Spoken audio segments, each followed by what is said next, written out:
Assalamualaikum warahmatullahi wabarakatuh. Selamat siang Bapak dan rekan-rekan sekalian. Perkenalkan, nama saya Tia Rita Panjaitan dengan NPM D1D023021 dari jurusan Administrasi Publik. Pada kesempatan ini saya akan mempresentasikan proposal penelitian saya yang berjudul Penerapan Standar Pelayanan Minimal Bidang Kesehatan Jiwa dalam Pemenuhan Akses Layanan Pasien Studi pada Rumah Sakit Jiwa dan Ketergantungan Kota Bengkulu.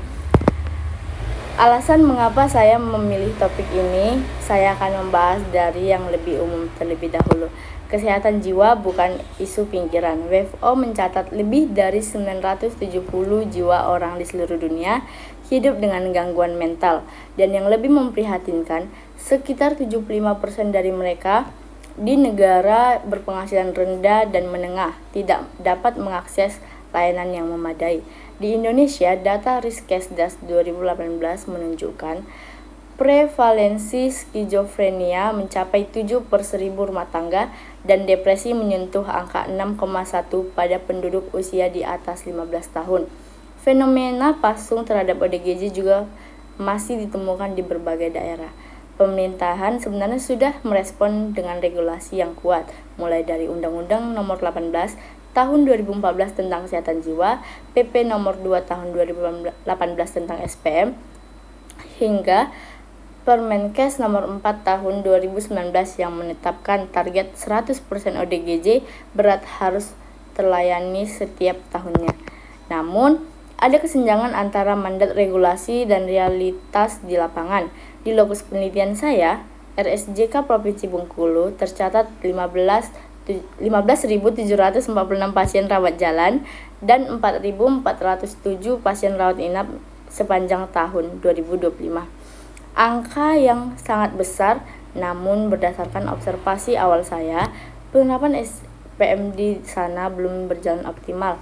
Ada keterbatasan SDM, sarana prasarana yang belum terpenuhi, dan hambatan akses yang masih dirasakan pasien maupun keluarganya. Inilah yang mendorong saya untuk meneliti topik ini secara mendalam. Dari latar belakang tersebut, rumusan masalah penelitian ini adalah bagaimana penerapan SPM bidang kesehatan jiwa dalam pemenuhan akses layanan pasien di RSJK Provinsi Bengkulu. Tujuan dari penelitian ini adalah mendeskripsikan dan menganalisis penerapan tersebut secara holistik, tidak hanya melihat angka capaian, tapi memahami proses, hambatan, dan konteksnya secara nyata di lapangan. Manfaat penelitian ini dibagi menjadi dua. Yang pertama, manfaat teoritis, yaitu pengembangan ilmu administrasi publik terkait implementasi kebijakan kesehatan. Yang kedua, manfaat praktis, menjadi bahan evaluasi bagi RSJK, Dinas Kesehatan, dan Pemerintahan Kota Bengkulu. Penelitian ini dibangun di atas 3 lapisan teori. Yang pertama, grand theory yang saya gunakan adalah New Public Service dari Den Haag dan Den Haag tahun 2003. NPS mengajarkan bahwa pemerintahan berkewajiban melayani warga negara, bukan sekedar mengelola organisasi secara efisien. Ada 3 prinsip NPS yang paling relevan. Yang pertama, yaitu melayani warga negara bukan pelanggan, artinya pasien ODGJ bukan konsumen yang hanya dilayani jika mampu bayar. Mereka adalah warga negara dengan hak yang wajib dipenuhi. Yang kedua, mengutamakan kepentingan publik, yaitu kebijakan kesehatan jiwa harus berbasis nilai kemanusiaan, bukan sekedar efisiensi anggaran. Dan yang ketiga, menghargai manusia bukan sekadar produktivitas. Keberhasilan layanan jiwa diukur dari pemulihan martabat pasien, bukan hanya dari kecepatan administrasi. Kedua yaitu applied theory atau kerangka analisis utama. Saya menggunakan 5 dimensi aksesibilitas dari Pensky dan Thomas tahun 1981. 5 dimensi ini adalah: yang pertama, ketersediaan, apakah tenaga kesehatan, tempat tidur, dan obat tersedia cukup. Yang kedua adalah keterjangkauan geografis, seberapa jauh pasien harus menempuh perjalanan. Yang ketiga adalah kemampuan ekonomi, apakah biaya layanan terjangkau termasuk akses BPJS. Yang keempat, penerimaan sosial budaya, bagaimana stigma dan sikap tenaga kesehatan memenuhi hak akses, dan yang kelima adalah kesesuaian layanan. Apakah prosedur dan jadwal layanan mudah dijangkau pasien? Ketiga, kerangka berpikir penelitian. Ini mengikuti alur input, proses, output, outcome.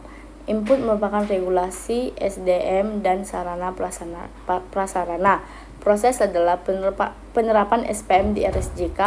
Output diukur dari 5 dimensi Pansky dan Thomas tadi. Dan yang outcome yang diharapkan adalah meningkatkan derajat kesehatan jiwa masyarakat Kota Bengkulu. Untuk menjawab pertanyaan penelitian tersebut, saya menggunakan pendekatan kualitatif deskriptif. Mengapa kualitatif? Alasannya karena persoalan penerapan SPM ini bersifat kompleks dan multidimensional, tidak bisa dipahami hanya dari angka statistik. Saya perlu menggali pengalaman, persepsi, dan makna dari para aktor kebijakan di lapangan secara langsung. Lokus dari penelitian ini adalah RSJK Provinsi Bengkulu, satu-satunya rumah sakit khusus jiwa di Provinsi Bengkulu yang menjadikannya lokus paling representatif untuk penelitian ini. Informan penelitian berjumlah 8 orang yang dipilih secara proportive sampling, terdiri dari Direktur RSJK, Kepala Bidang Pelayanan Medis, psikiater, perawat jiwa, staf rekam medis, 2 orang keluarga atau wali pasien ODGJ, dan 1 staf Dinas Kesehatan Kota Bengkulu atau Provinsi Bengkulu. Kombinasi informan ini dirancang agar saya bisa mendapatkan gambaran dari sisi kebijakan pelaksanaan teknis sekaligus pengalaman penggunaan pelayanan. Data dikumpulkan melalui 3 teknik: observasi langsung terhadap kondisi, fasilitas, dan proses layanan. Yang kedua, wawancara mendalam dengan pedoman yang terstruktur, serta dokumentasi berupa laporan pencapaian SPM, data kunjungan, dan dokumen kebijakan terkait. Analisis data menggunakan model interaktif Mills, Huberman, dan Saldana 2014 melalui 3 tahap. Yang pertama kondensasi data, yang kedua penyajian data, dan yang ketiga penarikan kesimpulan. Keabsahan data dijamin melalui triangulasi sumber dan triangulasi teknik.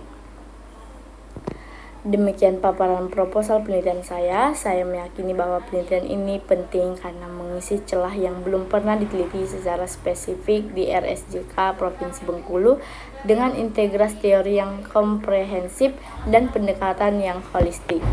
Seperti yang tertulis di slide penutupannya, yaitu saya buat pelayanan publik adalah pemenuhan hak warga negara secara martabat, dan itulah semangat yang mendasari penelitian ini. Saya membuka diri terhadap pertanyaan, masukan, dan saran dari Bapak dosen. Terima kasih atas perhatiannya. Wassalamualaikum warahmatullahi wabarakatuh.